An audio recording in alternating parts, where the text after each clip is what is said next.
Honorable Dr. Singh, the faculty of this college, and dear students. It is really true, indeed. I also feel like a family member with your institute. और कमाल की बात यह है कि Dr. Singh has invited me multiple times, but every time with a new subject. Sometimes I feel as if he wants to test क्या क्या subject आते हैं, जरा आओ बताओ. और आप लोगों से मिलके मुझे भी बहुत अच्छा लगता है. और कमाल की बात ये बताना चाहता हूँ कि अभी तक जितने लेक्चर्स आपके साथ मेरे हुए जिन सब्जेक्ट्स पे, in fact those were not the subjects of my expertise, and it took almost so long when I'm invited to speak on a subject which is actually the field of my expertise. I did my masters into corporate and commercial laws. I've been practicing before National Company Law Tribunal as well as High Court and Supreme Court in corporate laws. So I was extremely happy when Dr. Singh invited me to talk on company law. So I hope this session will be useful to you with a little practical aspect of how the corporate law functions in India. So those of you who want to have certain tips, take out your pen, paper and be ready, because I hope that some practical tips would be in addition to your bookish knowledge. Before we begin, I was asked by one of your professors, do I use PPT also to explain things, which actually gave me an idea that I must do it, because probably I belong to a little old school where I have not used those technological advancements which have happened, and I have to upgrade myself. So I hope that whenever Dr. Singh invites me next time, I'll come with that PPT also. Till then you have to bear without all that technological advancement. So let's begin with an old school, old pattern. First of all, the meaning of company, the English dictionary meaning of company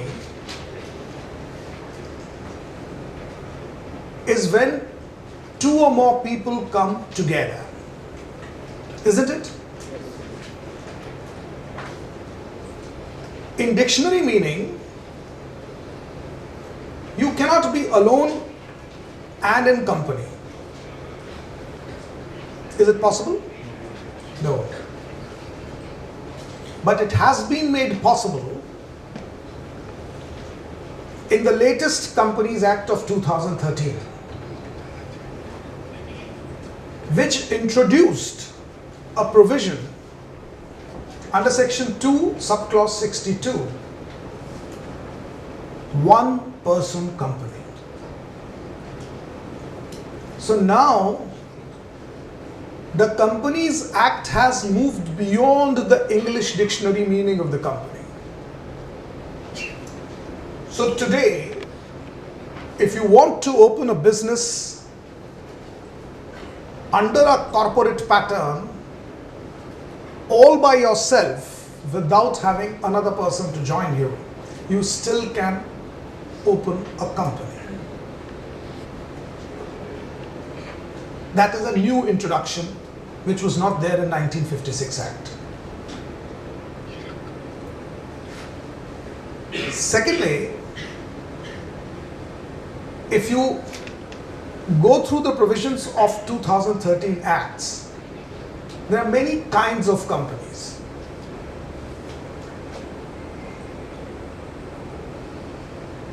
The conservative classification is already there, that is between private limited company and a public limited company. Here also 2013 includes that classification, and under section 2 subclause 68 defines private company, whereas 271 defines public company. And it is more important to know what is a private limited company, because the definition for public company says rest all is public. Only three important features which you remember about private company is: first, that the private company cannot invite subscription from the public at large. Number two, a private limited company does not have a free-flowing transferability of shares like a public company. And number three, there is a limit to its members. In 1956 Act, the limit was the maximum members in a private limited company could be 50. Now in 2013 it has been increased to 200. Minimum is 2, maximum is 200. Whereas in a public limited company, there can be infinite number of people. Any number of people can purchase shares of the public limited company, either in the first issue or through the secondary market from stock exchange. And they all can be the members of a public limited company. In addition to these three classifications of OPC, that is one person company, private limited company and public limited company, there is more classifications, various other kind of companies. Like this private and public limited company, the word limited is used to indicate that the liability of the shareholders is limited. Predominantly Indian market has the companies limited by shares. But there are also another classification where the companies are limited by guarantee. It does not have share capital at all. So instead of shares, the companies are limited by guarantee. So there, in the companies limited by guarantee, the member or shareholder has to give a guarantee that he will be liable in case of the winding up. He will be liable for X amount of contribution. Whereas in the companies limited by shares, the liability of the member is the number of shares he is holding. At the time of winding up, he becomes a contributory to the number of shares. But where there is the company does not have share capital, the member has to give a guarantee that I'll be liable for 2% or 5% or whatever percentages of shares or guarantee he has, the contribution he has made to the company while it was a running concern. The next is associated company, which is defined under section 2 subclause 6 of the Companies Act 2013. Associated company is different from holding or subsidiary company. Holding or subsidiary company is separate. A holding company is under section 2 subclause 44, subsidiary is 2 subclause 87. But associated company is a different, where the associated company must not have a share capital with another company, but it is somewhere connected, like a sister concern to another company, that is called associated company. In a holding or a subsidiary company which is also connected to another company, The holding company has a control over a subsidiary company, either through board of directors or through various other methods. And subsidiary company is a subsidiary to the main company, which is called holding company. So there are further classification of associated company, holding company and subsidiary company, in addition to one person company, private limited company and public limited company. Then another introduction which has happened in 2013 Act is called a small company. Now what is small company? Small company is a company which has a paid up capital of up to 50 lakh rupees or a turnover up to 2 crore rupees.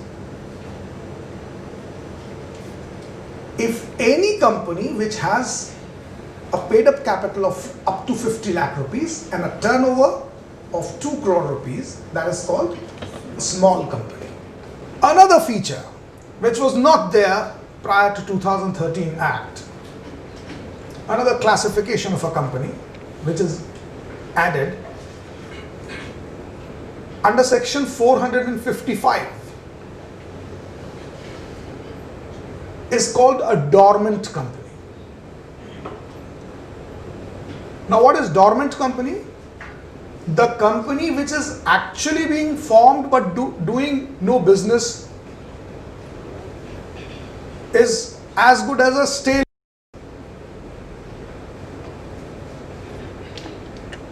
Is defined and classified as a dormant company, something which is dormant.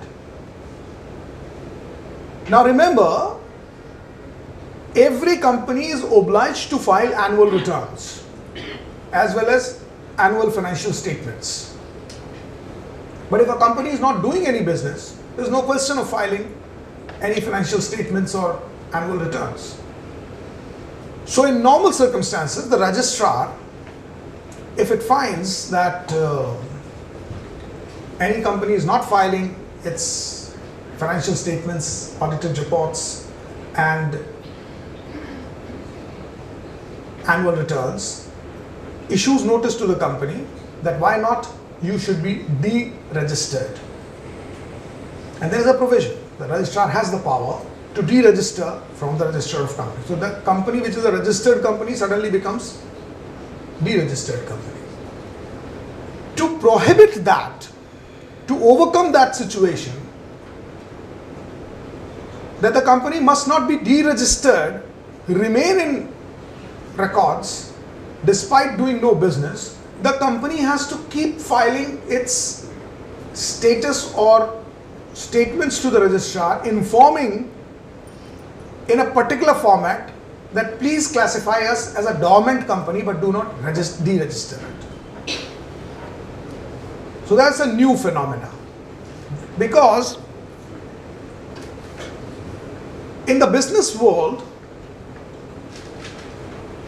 which is very dynamic, people have to be ready with certain futuristic programs.